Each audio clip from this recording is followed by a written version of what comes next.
ताप्ती गंगा एक्सप्रेसमध्ये बसण्यावरून प्रवाशांमध्ये वाद निर्माण होऊन या वादामध्ये 2 प्रवाशांवर जीवघेणा हल्ला झाल्याची घटना नंदुरबार रेल्वे स्थानकावर रविवारी दुपारच्या सुमारास घडली.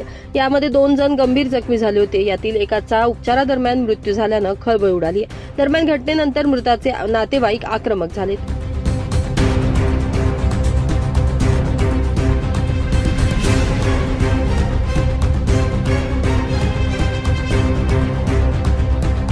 दरम्यान या घटनेमध्ये जखमी असलेल्या दोघांमधील सुमेरसिंह जबरसिंह वय 24 या युवकाचा उपचारादरम्यान मृत्यू झाला. अतिरिक्त स्त्राव झाल्यानं रात्री उशिरा त्याचा मृत्यू झाला असून लोहमार्ग पोलिसांनी रात्री उशिरा या घटनेप्रकरणी खुनाचा गुन्हा दाखल केलाय.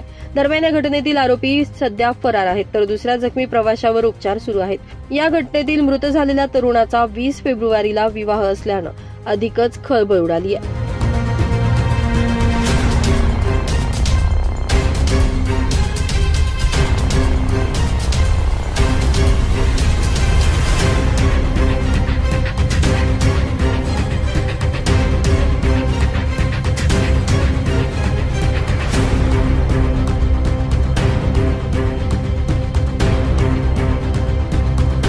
ब्युरो रिपोर्ट, माझा महाराष्ट्र न्यूज, नंदुरबार.